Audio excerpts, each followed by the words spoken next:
Testing, testing. Testing. Testing. It doesn't really matter. Why did I do this? Yeah. We good? We good? All right. Hello, everyone. Hi, everyone. Can you hear me? Hello.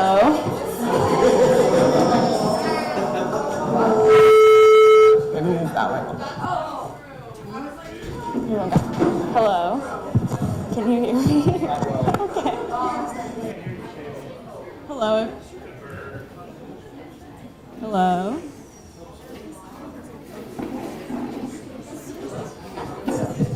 Hello. It just worked a second ago.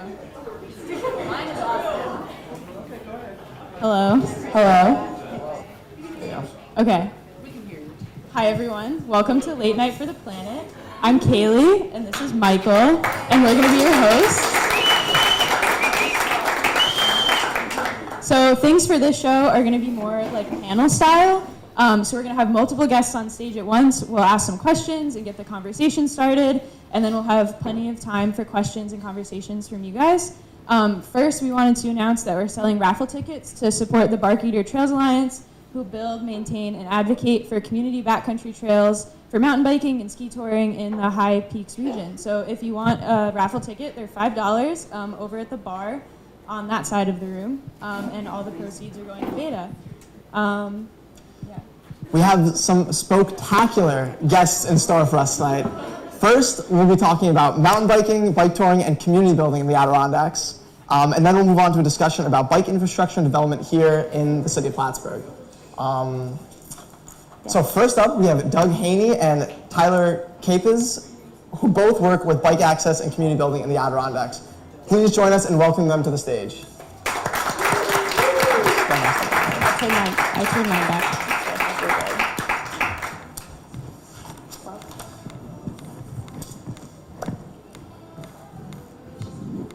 How's it going, everybody? Testing. They should be good. All right, we're sounding good. So Doug, for those who don't know, tell us what exactly is Bike 80K? Yeah, first of all, thanks for having me. This is pretty cool. Late Night for the Planet. This is fun. It's a nice scene. And if you guys like to look on your table there's stickers and temporary tattoos. Tattoos look like that. Bike Adirondacks is a bicycle tourism company. Our whole focus is to get more people riding bikes in the Adirondacks, and that's both residents, people who live here year-round, and those visiting. Our purpose is to give people the information they need to have a good time on their bike, and then if they're doing one of our tours, make sure that they have a really good time on their bike, so that way they want to tell their friends about it and come back and ride their bike. Because our sole purpose is, we think that and feel strongly that if you have more people riding bikes, that's going to influence everything else, including infrastructure, which is what you guys are going to hear about later. The Adirondack Rail Trail is a great example of that. When that opens up, there's going to be so many more bikes in the Adirondacks, and that's going to change how communities structure their town to accommodate that volume of bike. It's going to make everything more pedestrian and bicycle friendly, so we want to be a big part of that. Thank you, Doug. Awesome. So Tyler, what do you do to contribute to the North Country biking community? Thank you. I do several things. So I'm soon to be co-owner of Solace Cycles based out of Elizabethtown. We're a made in the Adirondacks, or designed in the Adirondacks bike company. It's pretty cool. I'm also an active member of Beta, was there. So trail work, trail maintenance, trail design, start to finish, pretty involved. As well as I went to Clarkson University, don't hate me. So I was a big member of the race culture in there, as well as developing their trail network, but that was several years ago now. Awesome, thank you, Tyler. So this goes for both of you. What is the process like for creating bike routes and trail systems look like in the Adirondacks? And if you both want to take turns answering that question from your different angles, we'd appreciate that. Yeah, I can talk about it from the perspective of like road cycling and gravel cycling. We run events. We run about 14 events year round. Those stretch from single day events to multi-day events from 20 people boutique rides up to 300-person bicycle rides. And our goal for all of those rides is to make sure that not only is the route spectacular, but that the guest has a really good time on their bike connecting with place. We firmly believe that the conversations people have with the people they meet on a bike tour are going to be more lasting than the picture they take or the selfie they take on the tour. So we're all about connecting people with community. So every single one of our events is designed to do just that. A great example for this area is an event we do in the fall called Bike the Barns, where we had 300 people ride from farm to farm to farm. And not only do they just get a drink of water at the farm, but they eat something that was made at the farm. They talk to the farmer. They experience the landscape. They smell it. You can learn a lot about a place when you're moving at 15 miles an hour rather than 55, right? So every single one of our events is built that way. And we build them in a way that it gives people the best experience on a bike, right? A lot of people think about the Adirondacks and cycling, they think about the Ironman, right? That's a pretty terrible route to ride on your bike unless the road is closed for Ironman. There's a lot of traffic. So every single one of our events takes you off of that main drag and really gives you the experience of what cycling in an incredibly beautiful, mountainous, rural landscape is. And again, it's really about making sure that people stop and spend some time. None of our events are, I say it all the time, but it's not a race. And on our events, if you're not smiling on the ride, you're either going too fast or you're going too slow. So you have to self-regulate and make sure that the speed you're going is the speed you want to go to have a good time. Well said. And I guess from the mountain bike side of things, I'll speak on Beta's behalf. We are working to connect the community through both public and private land to build these new or develop the existing networks for mountain biking, not the roads. And through working with the towns or private landowners, coming up with a sustainable network that not only has awesome mountain bike trails to ride, but also does something for the community. I'll speak on behalf of Elizabethtown because that's where I am based out of. We have 3 networks in town, 2 of which are town-owned properties that we manage and build new trails on, as well as a network and a half of private land. It's a little confusing, that the locals have generously donated to our cause to allow us to build more trails and maintain them at no cost to them, no cost to us. And it's pretty awesome, and we're seeing it more and more.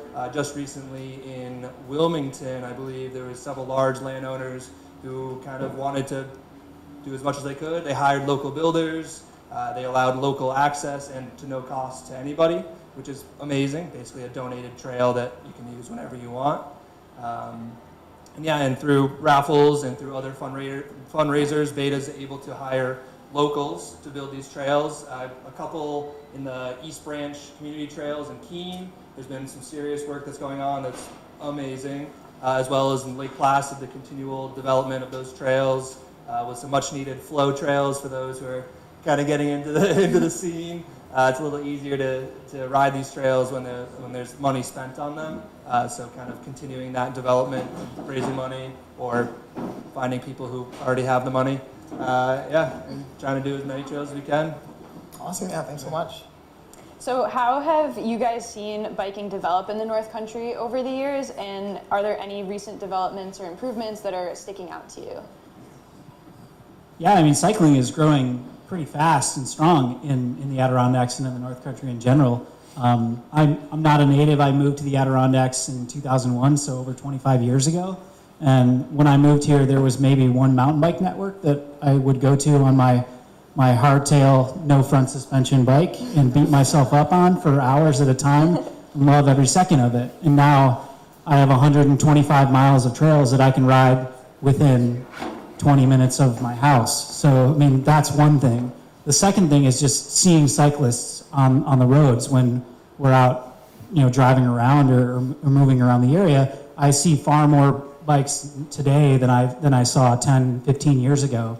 And that has everything to do with not only just like the acceptance of bikes, but it's also has to do with the evolution of a bicycle. More people are able to ride bikes now with the different types of bikes that are available, gravel bikes, mountain bikes of all types, and e-bikes.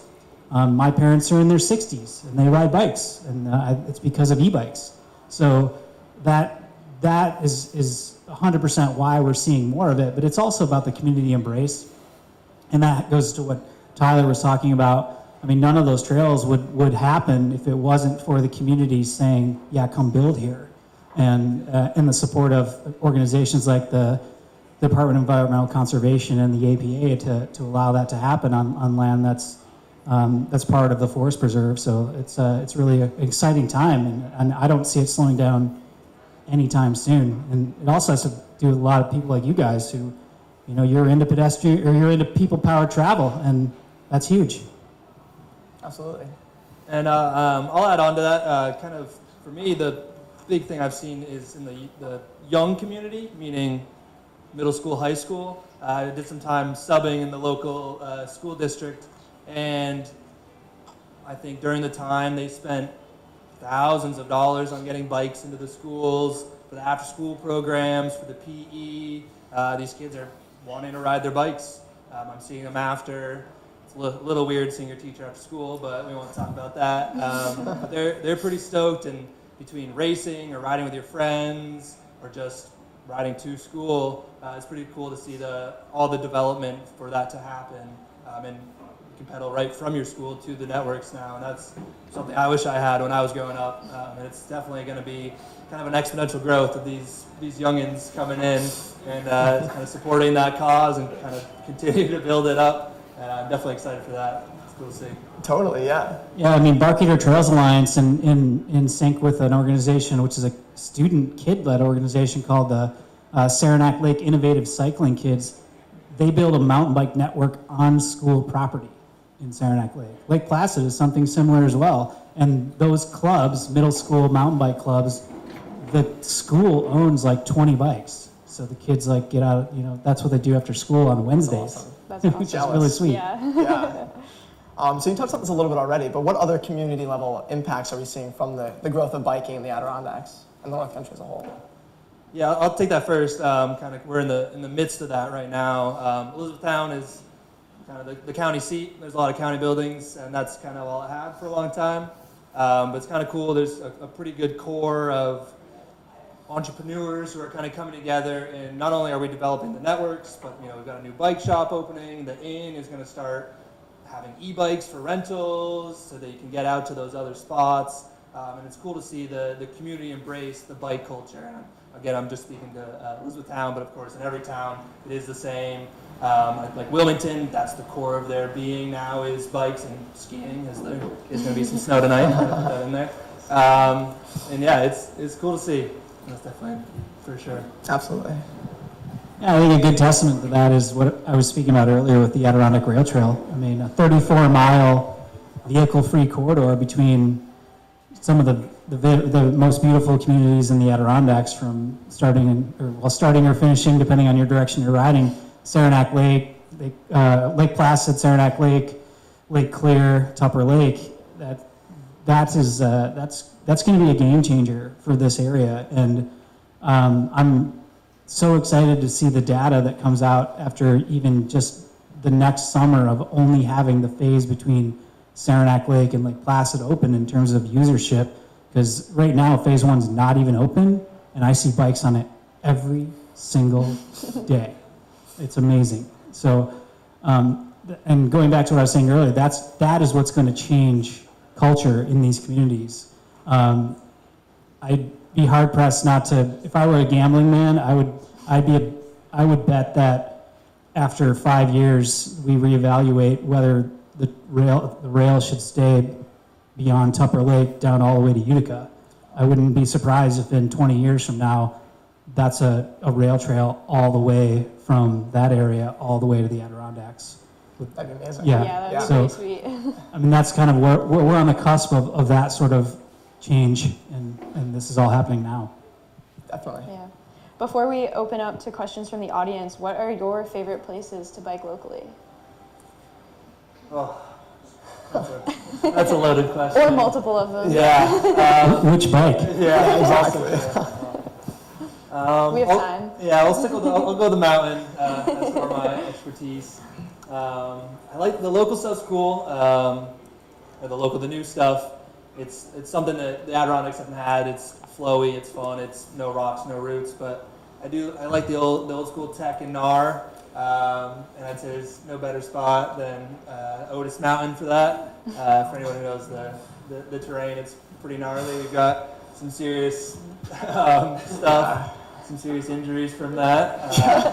But and it's fun, and it's another one of those kind of spots that's booming, and new stuff is coming out every year. I think we uploaded 5 or 6 new trails this year alone, with more planned, and a skills park and cool stuff. And but on top of that, I'll give an ode to Potsdam, New York, of all places, where it all began for me.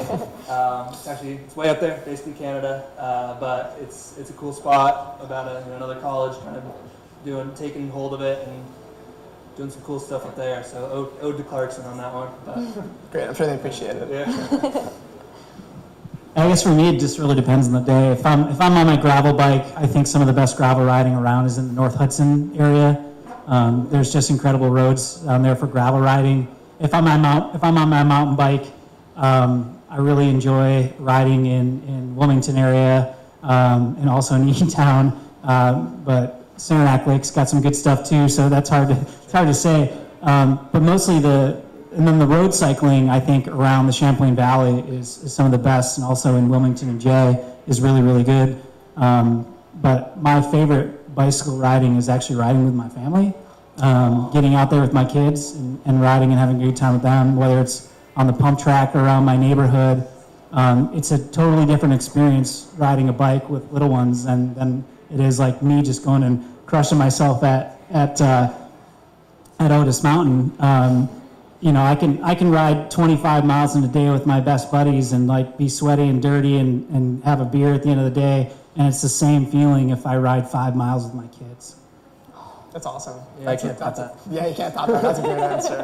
One last question before we open this up. Our shtick here is kind of like sustainability and efforts going into that. So what do you see going to the infrastructure being built around biking that makes it, sustainable, increase its longevity so that years can enjoy it? I'd say it's a little less about what's going into it, but what's helping it drive. And I'd say the volunteers, the people about it. I've never seen more work get done in a short time span to keep these trails looking good, feeling good, than the volunteer days that I've been a part of. It's 20, 25 people ready to get dirty, tired, sweaty, bloody, whatever it takes, for no money. It's their Saturday, they're giving up. And that's pretty cool. It's free. It doesn't require any money. People are just maybe a 12-pack or something like that. Yeah. But it's cool. And I think that's a big part about it. When it's one thing to build it, but to keep it going for a long time without having to throw money at it, it definitely comes down to the people of the community or the organization who helps do it all. Yeah. That was a great answer. Yeah, and that answer actually tails into what I want to talk about is communities, local governments wouldn't pay attention if the community involvement wasn't there. So that's what's making small local government, whether it's a village government or a town government, pay attention. It's the group of people who live there who are saying this is important to us. Wilmington wouldn't have branded itself as cycling capital of the Adirondacks and built 75 miles of trails if it wasn't for the people living there and riding saying we want more trails, and then going out and getting the permission to do that. You have to ask. The town's just not going to go do it. So it's 100% driven by the interests of locals and their willingness then to share it. And that's what cycling really is about, is sharing an experience with somebody else that you might not be able to do on your own. I've had some of the best conversations of my life have been riding with someone else on a bike and talking to them, because your mind is in a place where you're relaxed and you're having a good time and you're experiencing something together. So, I mean, that's really what is changing culture in terms of building new infrastructure is all based upon what people who live there are saying they want. Yeah, and one more thing on that, just for the sustainability, get it well-rounded, is the notice from the local governments to get these trails built instead of the old school bootleg trails that are built on someone else's property. That they get built, get the hours in, and kind of slowly rot away. And to get that the locals in, the governments in about it is a lot easier. And it makes these trails built right the first time, getting those local guys in, and not have to tear them down after you're done. Yeah, awesome. So that's all we have for you guys. But if people from the audience have questions, we'd love to talk about them. Hit us up. That is me carrying my baby doll around on the bike, if you're wondering. Do you see any advantage to trying to coordinate with Vermont and develop trail linkages with Vermont as well, and kind of market this whole area, New York and Vermont, as kind of a destination spot for biking? That definitely touches. I'm a Vermonter by, I don't know. I was a Vermonter, now I'm in New York. Let's put it that way. And definitely like the Champlain Valley. That's kind of an all-encompassing term, which is nice. Not quite North Country, but that does get to Plattsburgh, most of the Beta region, and that Champlain Valley or greater region. And definitely trying to tie that. The road biking is a pretty cool way to do that. That Champlain route going all the way around is pretty big, and a lot of people doing that now, as well as the networks over there. I know a lot of the trail builders bounce back and forth, which is cool. But it's a little bit of a rivalry. I will say that which is good. Kind of the Pepsi Cola kind of thing, where even though you might think they're battling it's all for the greater good, and everything's building up because of it, which is cool to see. And now we just have even more places to ride, which is the best part about it. Yeah, mountain biking, I've ridden my bike in Maine, New Hampshire, Quebec, Vermont, all over the Northeast. And every time I go there, I meet people from New York. I meet people from New York in Vermont. I meet people from New Hampshire in Quebec. I meet people from Maine in Vermont. You know, it's all in that way. And I also meet people from way outside the area. So the mountain bike culture is like that, where they're always looking to try new networks and share them with others. The other thing that we haven't talked about yet is bike packing is growing really fast. If you've been paying attention, you probably have seen people with saddlebags on their bikes and loaded down, and they're doing a trip. So every time somebody does a trip, it gets recorded, and people know the route that they went, and you're starting to see more and more people utilizing that sort of cross-country travel, or around the Northeast, by throwing their a couple of clothes and a tent on their bike and really going around the area. And you're going to see that start to explode more in the Northeast too, as more vehicle-free options like the rail trail start to exist. Quebec has an insane network of old rail beds that have been converted into trails, and you see hundreds of bike packers on it every single summer. And I think that's where the Northeast is headed as a whole. Yeah. Exciting stuff. Any other questions? Is there anything holding back this region from getting more rail trails like this? I mean, obviously Tupper, Saranac Lake, Lake Placid, big destinations to begin with. There was just a railroad that closed down that went through the town of Plattsburgh years ago that is basically nothing now. They just kind of reforested it, and it seemed like it would have been a great opportunity to tie into some other existing areas. Is it funding? Is it awareness? What's holding back the development of these trails? I can only speak personally what I think. I think it's everything like that is data driven, right? And the reason the Adirondack Rail Trail is coming to fruition is because they have data from the Virginia Creeper Trail. They have data from all these other rail trails around the country now. They're showing not only the visitorship that's increasing in these areas, but the economic impact of it. And ultimately, at the end of the day, it always comes down to money, right? So when you have something that's measurable and you can say X number of people are coming here to do this one thing, ride their bike on a vehicle-free corridor, and it's produced this much economic impact, which they can measure through heads and beds and bed tax revenue and all of that stuff, that's when municipalities who have those resources will start to go, maybe we should think about that too. So it's time, it's a relatively new thing nationwide, and, in the last 20 years where rail beds are getting converted to bicycle corridors. And I see no slowdown to that across the country in the future, but it's all money. Great question. Anything else? Are there any trails that you guys would recommend for beginners? Definitely if you can make it down to Keene, the East Branch trails are phenomenal. You could take a 2-year-old on a Strider bike on them. They're pretty awesome. Not a rocker route for what they've made so far, and That's more mountain biking. Yeah, that's right? mountain biking for sure. Trying to think, bike paths or kind of fun bike routes. Yeah, I'll tell you a secret. If you're just new to riding bikes and you want to go out, whether it's with your family or you're just getting more comfortable with riding on roads and things like that, go to the closed campgrounds after the season, like Fish Creek Park and Meacham Lake and Buck Pond. Any of the DEC campgrounds when they close down, like it's a rail trail. Like there's no vehicles there. You can ride everywhere you want, and the scenery is beautiful because it's a campground. So, like, I think those places are fun. It's also pretty fun because you can go and make a day of it. Like you can just use one of the campsites and have a campfire and a picnic, and you don't need to stay the night. But you can stay the day riding around, having a good time. That is a good secret. That is, I like that's that. great. Yeah. We probably have time for one more question if anyone's got one. If not, we'll move to our first game.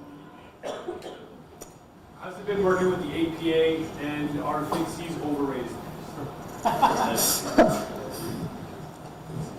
I don't know that I can speak to the APA part because I don't really personally work with them on from the Barkeeter Trails Alliance side, but I can only tell you what we've seen in results, right?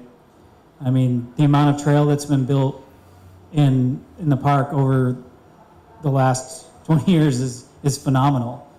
That doesn't happen without support from agencies like the APA and the Department of Environmental Conservation and municipalities and towns and all that stuff. So I'd say that's all good. On the fixie question, this is actually really good because my company runs all these different bike tours, and the number one question we get from people is, what bike should I ride? And my answer is always the same. Whatever one you think you're going to have the most fun on riding the distance that we have for the tour. That's the one you should ride. And if it's a fixie, bring your fixie. If it's a Brompton folding bike, bring that. If it's an e-bike, bring that. Whatever one you're going to have the most fun on, that's the bike you should ride. If it's got 2 wheels, good enough. Absolutely. And any community events you want to plug or anything else you want to plug while you're up here? Nothing at the moment. Solid Cycles is getting a new headquarters in Elizabethtown. Soft/hard open in the spring, which is kind of exciting. So it'll be another bike shop in the region, which is exciting. But we got some snow to go until that point. Exactly. Get your skis out. Yeah, I think the last thing I want to say is just part of the Bike Adirondacks' big mission is to be able to give back to the nonprofit organizations and other organizations that really make it possible for us to experience and enjoy the place by bike. So every single one of our events is a fundraiser for somebody who does something to make it possible for us to experience it. Like Bike the Barns, I was talking about that earlier. That event raised $10,000+ this year alone for the Adirondack North Country Association, specifically their local food systems programming.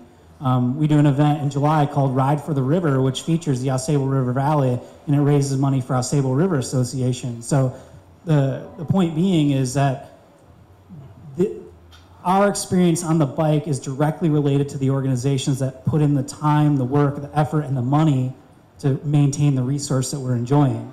So we make sure that we think about that consciously in every single bicycling event we do. I mean, we're sitting in a bar tonight, we're raising money for Barkeeter Trails Alliance, for example, right? And that's super important to me, just to be able to give back to the organizations that make it possible for us to enjoy the place. There's so much that goes into it, and for all of you too. So I think that's the last thing I want to plug is like, when you get into your future career and whatever it is you're doing, make sure that you give a little love to the people that make what you're doing fun. Absolutely. Thank you guys so Awesome. much. Yeah, thank Give 'em a you. round of applause. All right. All right, so for our first game, we're gonna spin that really fun wheel over there, where each color is gonna represent a point value. Yeah, so there's going to be a question displayed on the board. You guys can stay up here. You can join teams if you want, whatever you want to do. And then each team is going to have a few seconds to record their answer on their whiteboard. So Who wants me on your team? I'm coming. Oh, I'm sorry. yeah, so that fun wheel is going to determine the points that you get. I don't think my mic is on. I don't think my mic is on. Okay. You ready? And yeah, I don't think it is. Anyone in the back? It needs to be louder. It's on. It's just It's on? Okay. And anyone in the back that wants to come up and join a team in the front, please do. I don't think it's loud enough. I think that's the problem. yeah, it's on. It's just. Do you want us, or what do we do? How are we doing this? Do you work in the break, or do you want to write? I'll work over it. I can't do that. It's just like a number. I'll let you know what number it is, and then you write it down. Well, I'll go back and forth the We're question. going to need to add them eventually. That's why I think we need to add them to that. Okay, you want to do this then? All right. And we'll go back I and don't forth. think my mic is on. Okay. So, You want to do the first question? And then yeah, go I'll back do the and first forth? question. All right. So our first question is, what is the name of the famous bicycle race that covers 2,200 miles in France each July? And We have to see how many points. how many points?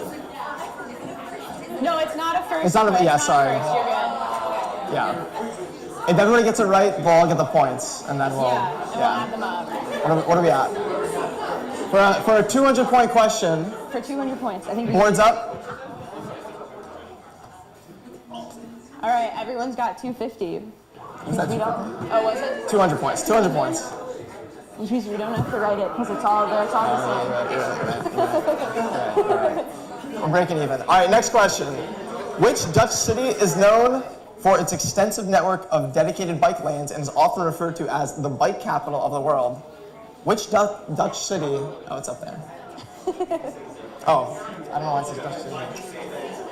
Sorry. We got some. Oh, you said, how many? I can't see the points. There's a lot of great cities in the I Netherlands. can't see how many points it is for my angle. 75. For 75 points, boards up. For 75 points, Amsterdam is correct. That is correct. All right. What year was the first bicycle invented? If you're within like. We'll give like a. Oh, it's ABCD. There you go. We don't have that. I don't know. We missed that one. Do you want to check the? All right, for 200 points, boards up. For 200 points, boards up. They've got it. Oh, everybody got that one correct too. Oh, this is riveting. All right, next question. What is the name of the special bag used to carry equipment on a bicycle? What is the name of the special bag used to carry equipment on a bicycle?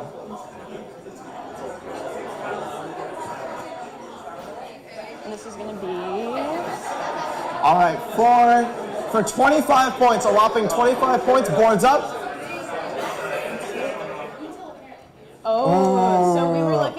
Paneer. We're looking for Paneer. While Saddlebag would be correct, we're looking for Paneer. You're good. So team 3 and team 4 get 25. Alright. What is this type of bike called? My mic is off. I'm like screaming. All right, for 75 points, we'll see boards up. Recumbent bike is the correct answer. So teams 1, 2, and 4 get it.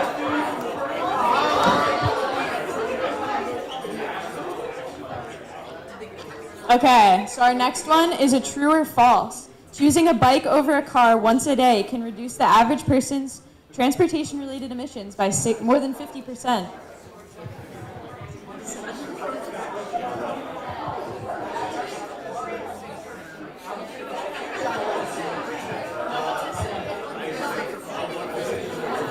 For 150 points. Boards up. True is correct. True. Absolutely. This is the logo for which big bicycle manufacturer? What logo is this? All right, for 500 points. Boards up. Hold on. We're waiting on team 1. Shrek is correct. Shrek. So teams 2. Oh, they got it wrong, so it's okay. So team 1 said Schwinn, so teams 2, 3, and 4 all get 500 points, which is a lot. Team 1 has a lot to catch up on. All right. What is the old New York Central rail line for 34 miles between the communities of Lake Placid and Tupper Lake called?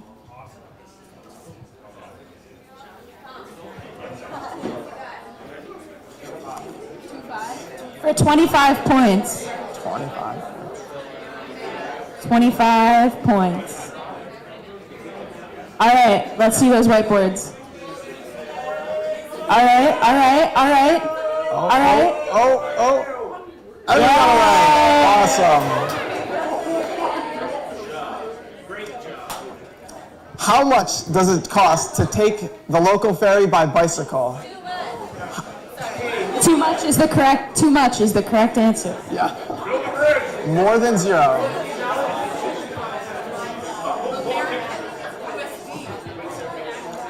All right.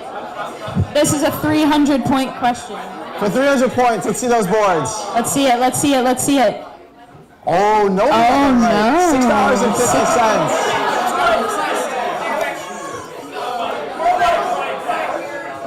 $6.50. Close but no cigar. All right. Which famous American cyclist is known for winning the Tour de France 7 times before his titles were stripped due to doping allegations? Oh, this is fine.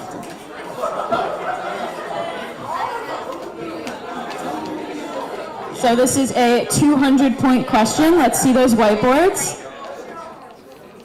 Everybody got that one correct. Too easy. So here's a fun one. What is the name of this kind of bicycle? What do you call that type of bicycle? See it?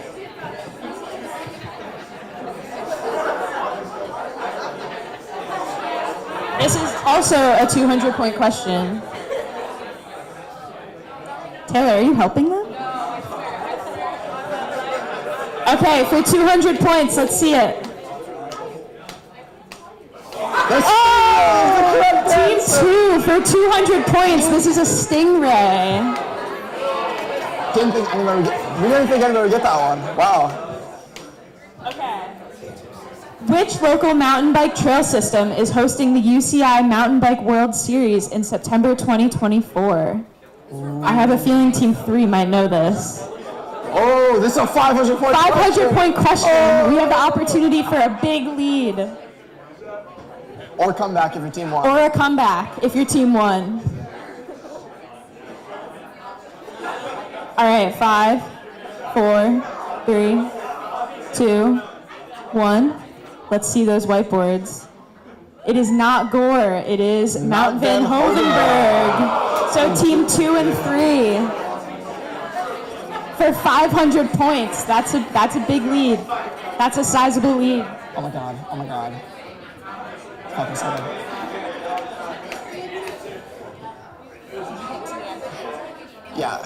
Yeah. All right. True or false? There are more cars in the world than bicycles. True or false? There are more cars in the world than bicycles. This is a 25-point question. 25 points, because the bike says so. All right, let's see those whiteboards. Let's see it. The answer is false. False. 2, 3, 4. No, they said true.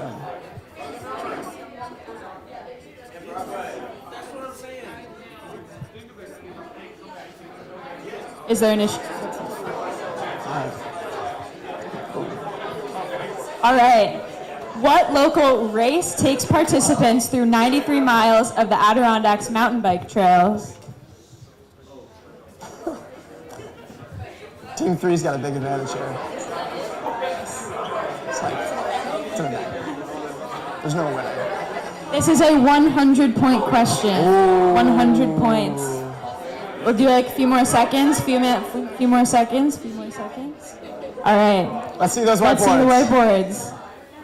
Oh! These It three over is here. teams 2, 3, and 4 got Over it. easy. The black fly is a different race.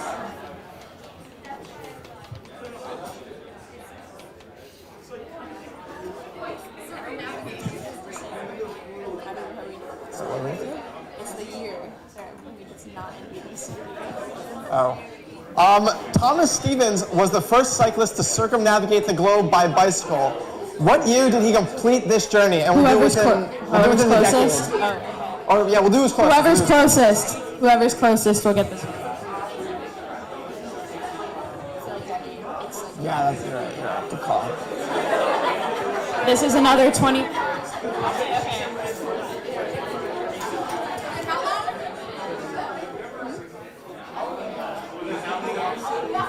All right, for 150 points, let's see those whiteboards. Oh! Oh my God, that's We the have an exact answer! 1886 is right on. What was that, 150 points? 150 points to Team 4.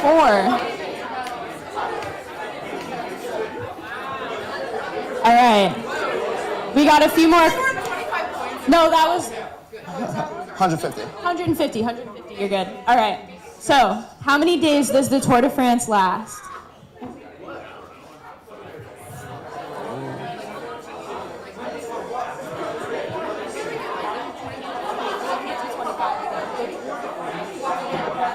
What's that? The big good spin. 75-point question. How many days does the Tour de France last? No Googling. If I see you Googling, I kick you out. All right, let's see those boards. The answer is 21. So team 2 and team 4 get 75 points. All right, we have a few more questions, and then we'll see who has the most points. What is the name of a bike that can seat more than one person?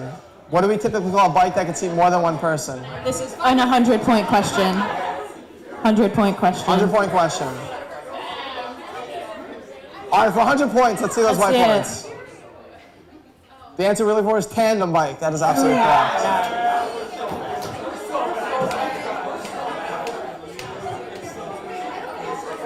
All right, out of these 4 cities, what is considered the least bike-friendly city in the world? Is it New York, San Francisco, Paris, or Sydney? Ooh. Spectacular. This is a 100-point question. 100 points is a lot of points. 100. All right, 100 points. Let's see those whiteboards. Let's see it. Oh, Let's see them. let's see it.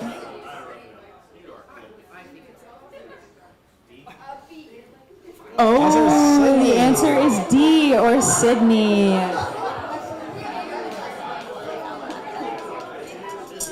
All right, we have 2 more questions. 2 more questions. We have team According- 2 in the lead. According to Google Maps, how many days does it take to bike from New York to San Francisco? According to Google Maps. Remember, Google Maps is like a 24-hour thing. No breaks on Google Maps. For 300 points. 300 points. That's a lot of points if you're trying to catch up, Team 1.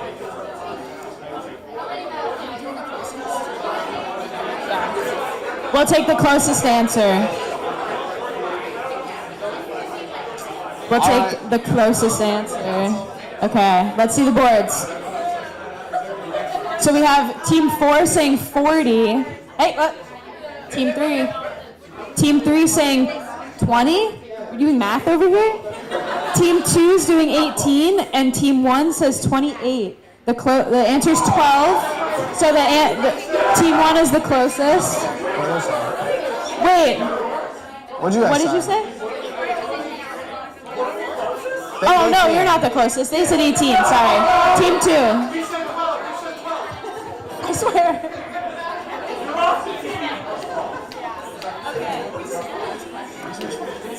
Yeah. Okay, this is the last question. What state is the world's largest bike statue in? For 200 points. We're gonna win it.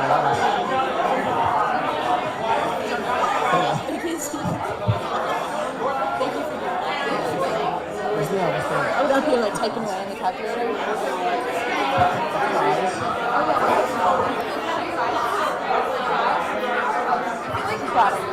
We kind of got it. All right, last question. Let's see those boards for 200 points. 200 points. Let's see it. Team 1. Wisconsin. Look at that bike statue. It's huge. All right, well, congratulations to Team 2. Let's give a round of applause. We have prizes for you. They're making their way up here momentarily. No participation trophies, I'm so sorry. But you get a box of wheel pasta for each member of your winning team.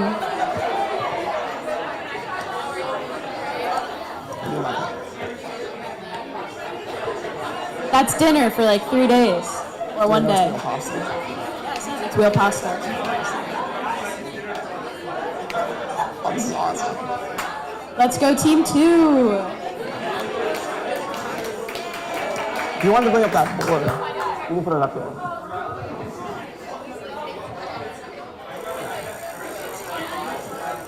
One try. All right. One try winners on the record. One try winners on the record. I think this needs to be louder.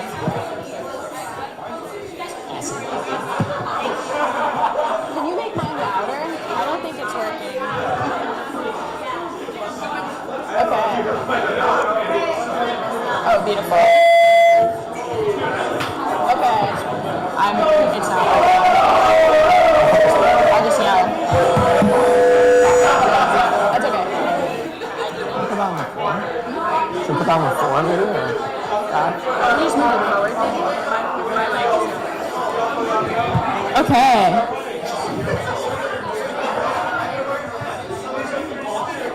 I don't know if that's any better. All right, so our next guests are from the city of Plattsburgh. Alicia Bartlett is the senior planner for the city of Plattsburgh, and Plattsburgh Mayor Chris Rosenquist is joining us to talk about bike infrastructure in the city. So please welcome them to the stage.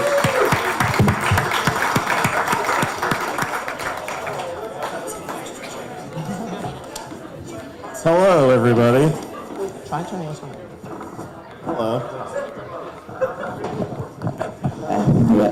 This is cool. Yeah. No, you're good. You're good. Oh. All right. Hello. My name is Christopher Rosenquist. I'm the 29th mayor here in the city of Plattsburgh.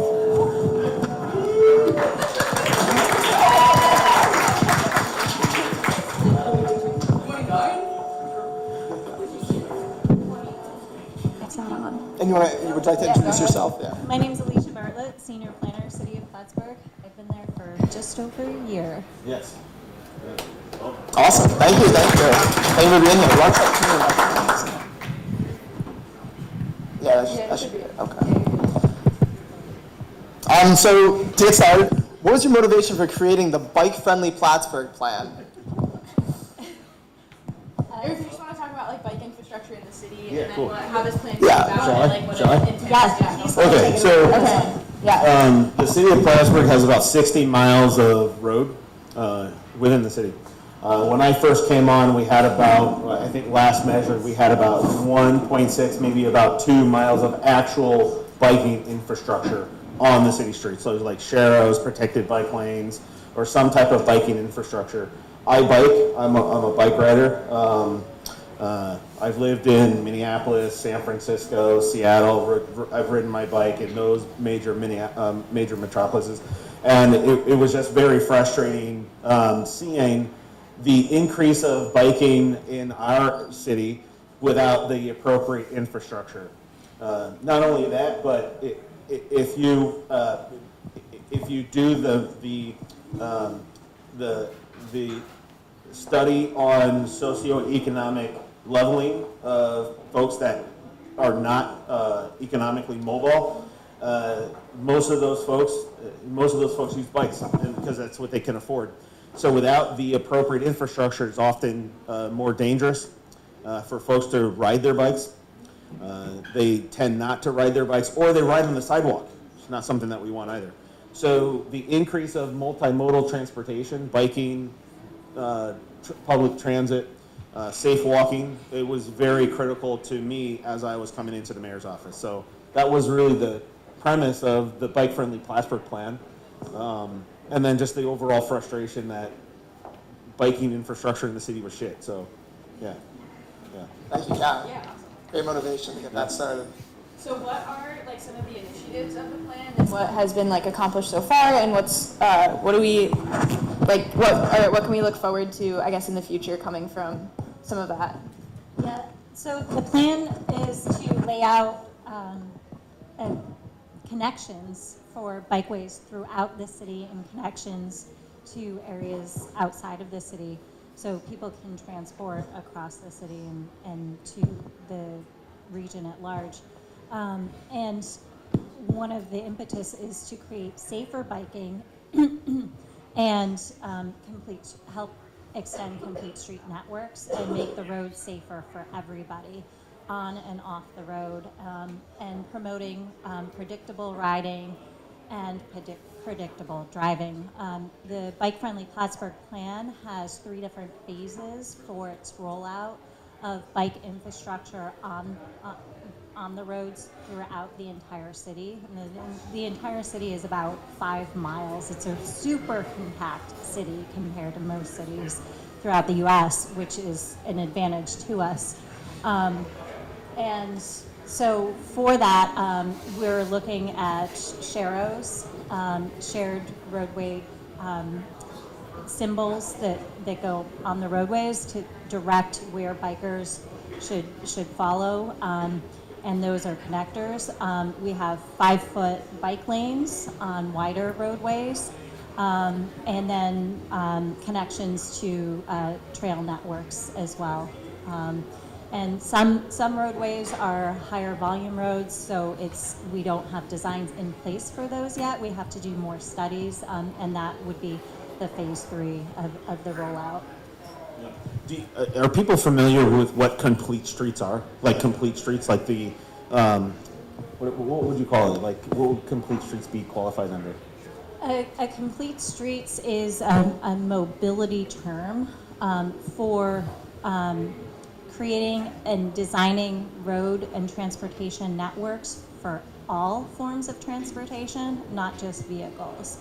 So rolling, walking, biking, anything you can think of, buses, and creating a framework where all of those modes of transportation can coexist instead of the cars or vehicles dominating the system. Yeah. One of the previous panelists mentioned when you have people in your community that are motivated to lobby your local government to make these kinds of changes for biking infrastructure. That's not something that certainly my administration has needed, mostly because that culture change and that motivation has come from my office and our staff as well. We know that biking infrastructure is important. We've seen an increase of biking tourists come to our municipality, and we certainly acknowledge the importance of multimodal transportation and complete streets to ensure not only safe transportation, but improvements of quality of life, health as well. There's a health aspect to riding your bike to work or riding your bike safely.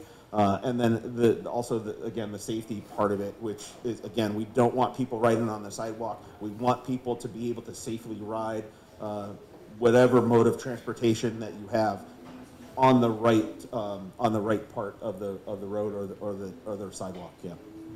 Awesome. And what do we see coming next by way of bike infrastructure in Plattsburgh? Like, what are some of the goals that we have as a city for the future of biking? Yeah, so we have a lot of projects coming down the pipeline. One project is going to be between the Oak Street City School, Oak Street, Bailey, and Stafford to create better walkable infrastructure and bikeable infrastructure so students can get to and from those schools and in between those schools safely. And then we're looking at improving the intersection, which would be a New York State DOT funded project, but the intersection of Cumberland Ave and Cornelia Street and Broad Street. And looking to put a roundabout in there. Are you familiar with the Cornelia Street, Broad Street intersection, the one right near Stewart's, where if you go up Broad Street, right at that light, there's like a 3 or 4 a convergence of like 3 or 4 roads that come together in that section. We, in the city of Plattsburgh, we call that the triangle of death. Yeah, and you can understand why. I don't say this lightly. Don't try to bike it unless you really are taking your life in your own hands. Try to cross the street there and run. It's very unsafe. And if I can just share personally, it's very emotional for me because oftentimes in the wintertime you'll see people walking along Cornelia Street in the road with their groceries. It is the most inappropriate, irresponsible thing for a municipality like ours to allow that to happen. It's inappropriate. Cornelia Street in particular is going through a major revision. That intersection as well, as Alicia said, and it's a DOT project, New York State DOT project. We're looking at a roundabout in that section. It's all right. I know that folks here will appreciate a roundabout. Most folks are going to lose their shit over it. That's fine.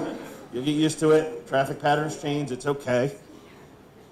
Bike lanes, sidewalks will also be part of that project as well. It's a very exciting project for the city. Margaret Street just went through a whole revision for infrastructure, ADA compliant sidewalks, as well as improvement of biking infrastructure downtown. But Cornelia Street will be transformational for our city. And it's a very exciting project we'll see in the next couple of years. And to add to that, then we have Broad Street as it passes by a lot of campus housing, and we're going to be undergoing a traffic study for that to provide 5-foot bike lanes on each side of the roadway, and hopefully better transport for all of the students to get to and from downtown, and connect better to the Saranac River Trail. And then we have Brinkerhoff. As well as Brinkerhoff and Court Street, which are the 2 major corridors which connect downtown to campus, reducing that to 1 lane and putting in a dedicated bike lane going on both streets, right? It's critical, and I know that some of the biking advocates here understand how critical it is to provide this level of infrastructure and have a municipality dedicate the resources that we have to improve that level of infrastructure, especially for biking and other modes of what's called non-registered transportation, but electric bikes, biking, skateboards, the whole nine. And I just want to add that all of those projects we just mentioned are funded and expected to happen in the next year and a half.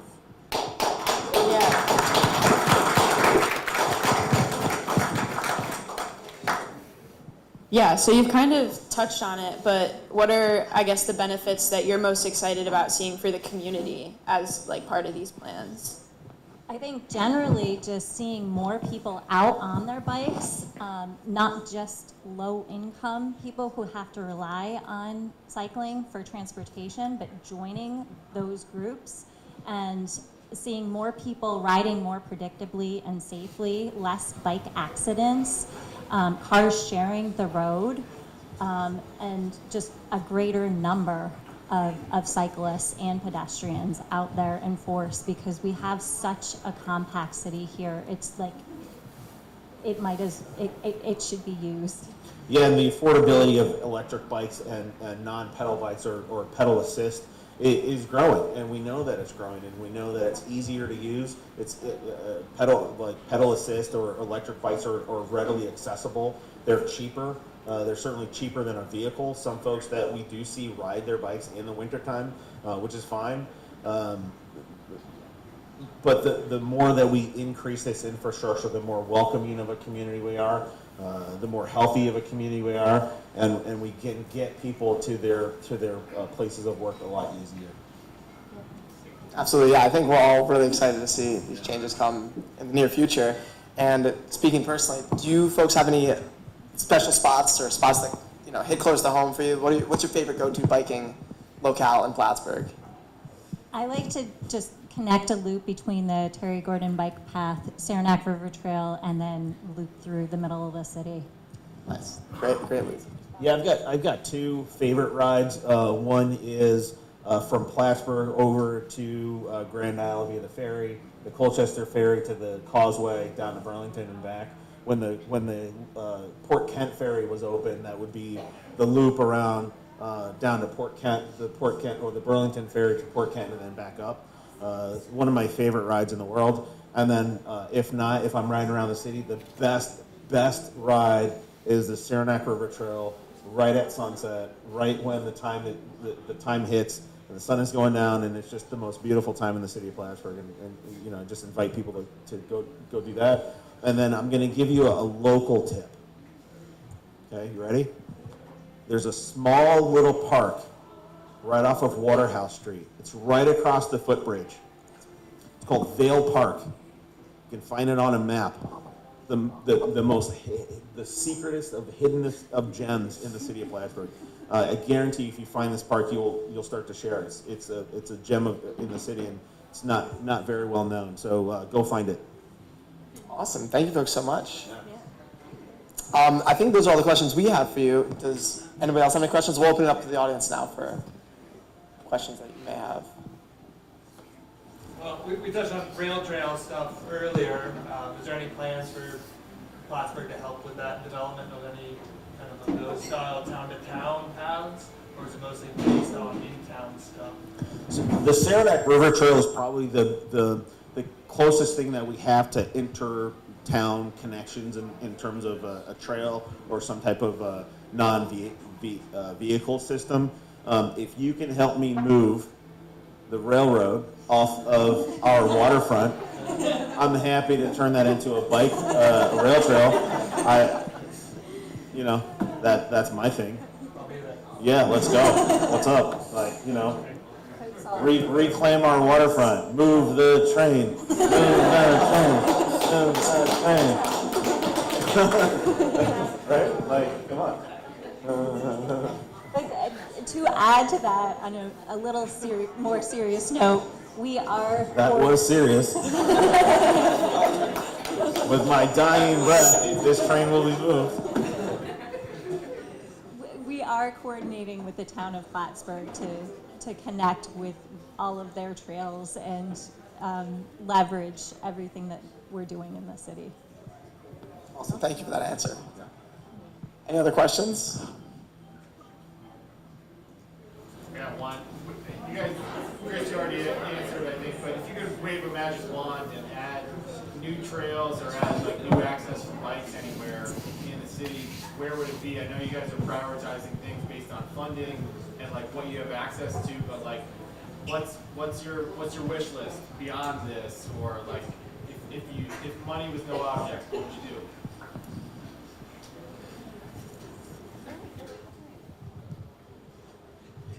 If money were no object, we would just do all of it at once. No, honestly, we really would. We would just do all of it at once. We put in the protected bike lanes, the multi-use paths everywhere that we've already identified. We know that funding is sometimes a concern, but with the plan, it's easier to go for grants and easier to get state level funding rather than ask the taxpayer to fund it. Yeah. Yeah, and I think one item that's been coming at us now that we have more infrastructure in place is the safety at night and safety with e-bikes. And so it's e-biking is a new trend that policies and culture have to catch up with. And so it's just getting the parameters in place so people can enjoy it and use it for their mobility needs as best as possible. So I think better lighting, better signage on the trail, the existing trails and infrastructure, and showing people how quickly they can get from A to B across the city on a bike versus getting in their car, driving, going through stop signs and stoplights, waiting at stoplights, and also building the culture around biking in the city and extending the education from school students all the way to adults. And just to capitalize on that, just to put a emphasis on this. It's fine to create infrastructure for biking. It's fine to add sharrows and protected lanes and all that stuff. But along with that does come a cultural shift, because as a community, we're just not used to people riding bikes all over the place. We're not used to sharrows. When we put sharrows in, people are like, why are you letting bikes ride in the street? And we're like, that's New York State traffic law. They can do that anyway. We're just creating a safer infrastructure to indicate that bikes are sharing this roadway. It's already there. So there is a cultural, there's got to be some type of education or cultural shift that we're also responsible for as a municipality to say, yes, we're putting this here, and bicyclists, stop running stop signs, stop running red lights, and cars, you got to share the roadway as well. It's both. It's both. And yes, I understand. Okay, bye. Awesome, great answer. Maybe we'll take one more question if anybody has anything. Eating away at them. All right, well, let's give our panelists a round of applause. Thank you so much. Thank you so much. Appreciate it.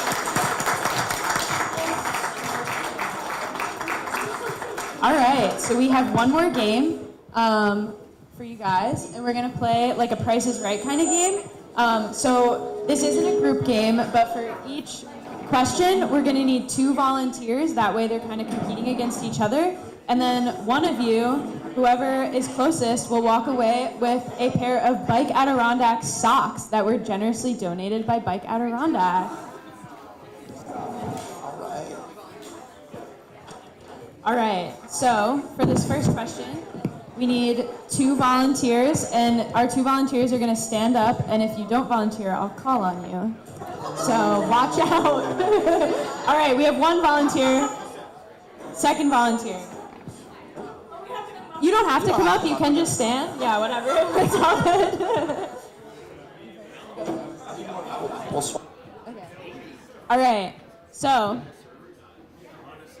your first question is, what is the fastest speed recorded on an unassisted bike that was riding on a flat surface? So we'll go like one at a time, give your answers, and whoever's closest without going over gets a cool pair of socks. All right. 76 miles per hour. 66 miles. Okay.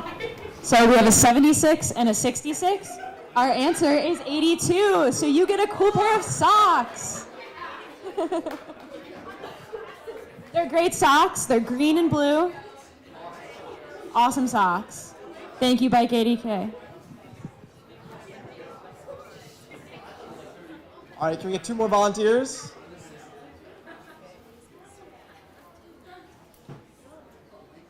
All right, let's get somebody from this table, table 1 and table 2, if anybody wants to stand up. Awesome, let's see it. All Let's see right. it. What is the weight of the lightest commercially available bicycle frame? And we'll need that in the metric system. Curveball.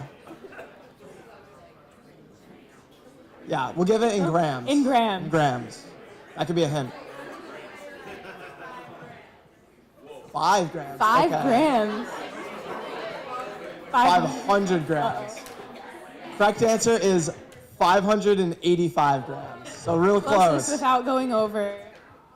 Well, okay, closest. Closest. That didn't. That's it. Sorry. Okay. How many spokes are on the wheel of a typical touring bike? Oh wait, I don't have 2 people. 2 people stand up. Tyler, stand up. Tyler. And then we need one other let's person. get Liv over at table 2. All right, how many spokes are on the wheel of a typical touring bike? We'll start with Liv. We got 18 and 32 would be our correct answer. Yeah. Bike 80K socks.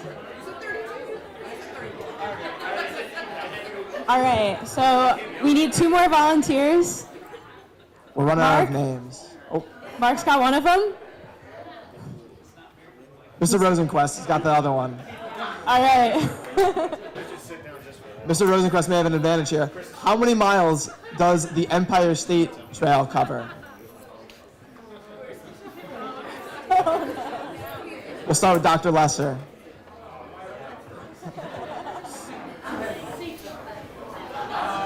This price is right. You guys won. 470. We got a 470 and I would say 1153. ooh, 1153. 470 is going to take it with Price is Right rules. All right. 2 volunteers. Let's get Sean and Lily. That was requested by Dr. Romanowitz over there. All right. How many gallons of fuel do bikes save a year per person? A year per person in gallons. I need a number.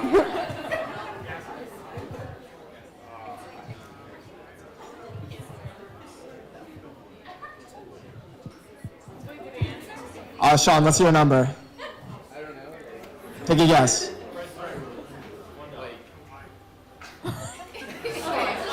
Lily, take a guess. 3, 2, 1. 250. All right, 250 is going to take it. It's closest. It went over, but it's closest. We'll just give it to you. That was hard enough, we could tell. Moving on. 2 more volunteers. 2 more volunteers. Somebody at the back table. And Give then us a stand up. we'll get somebody at table 3. Or Liam. Let's see it. Liam and awesome. In miles, how many miles of mountain biking trails do we have in the Adirondack region? In miles. Approximately. In miles. Liam says 100. In miles. 300. We'll give it to you. The answer is 260, but we'll give it to you. Whatever. Close. It's close. We'll go closest. Whatever. Doesn't matter. Okay, 2 more volunteers.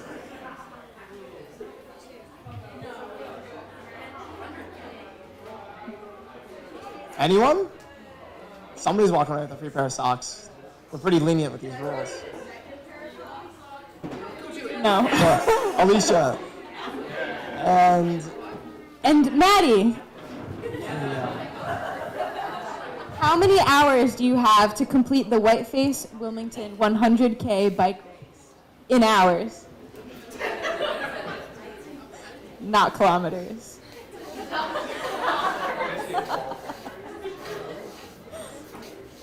Maddie?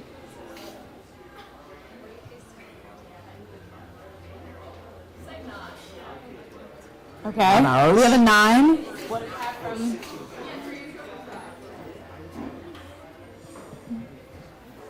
This is a maximum time. I think it's fairly forgivable. Is it 24? We'll go with. We'll go with Maddie's answer of 8 or 9. So this is like the cutoff time. Yeah. Yeah. 8 hours. All right. 2 more. 2 more volunteers. All right. 1 and Noah. Let's go. How many miles do you have to bike in a full-length Ironman triathlon? We can say it at the same time. You both seem confident. Ready? 3, 2, 1. They're both correct. Both get a pair of socks. They both get a pair of You have enough socks. socks for that? We do.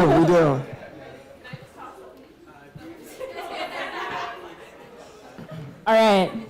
2 more volunteers. We've got 2 more questions. Rachel? Oh, wait. Jonah. And Claudia. Okay, Jonah and Claudia. How many streets in the city of Plattsburgh have sharrows in number of streets? Okay, Claudia says 2. Jonah's saying 4. The answer is 12. There we go. So Jonah gets a pair of socks.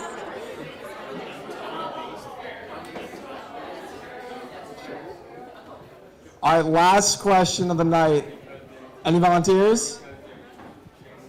All right, we're going to go with Jeremy, our sound guy over there. And anyone else? Brenna. Okay, Jeremy and Brenna. The question is, what is the fastest time somebody has biked from Wilmington, New York to the top of Whiteface according to the Strava segment? What is the fastest time somebody has biked from Wilmington, New York to the top of Whiteface? In minutes In minutes. and seconds, but we can do by minutes. We have 45 minutes from Brenna and 20 minutes from Jeremy. Going by Price is Right rules, Jeremy would get it at 39 minutes and 34 seconds. Closest without going over.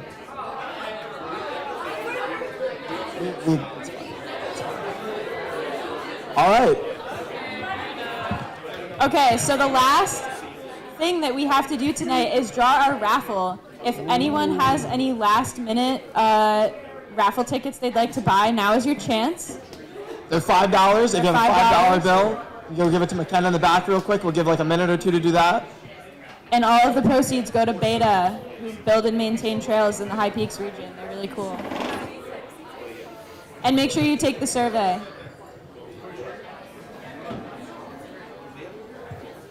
All right. McKenna, can I have that helmet? Look. All right. So last chances for the raffle as McKenna brings this beautiful helmet.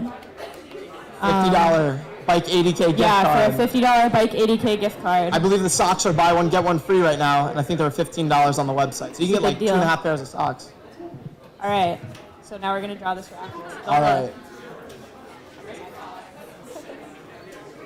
For a $50 Bike 80K gift card.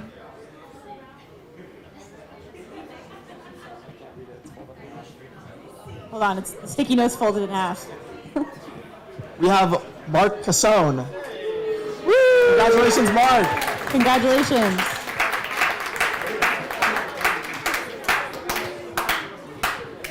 Congratulations. Socks, buy one, get one free.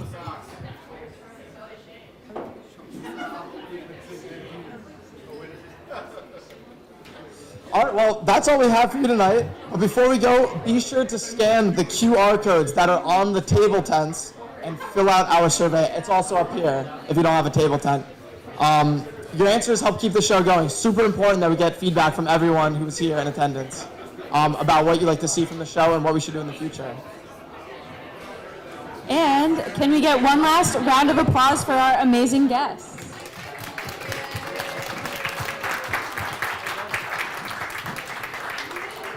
Thank you guys for coming.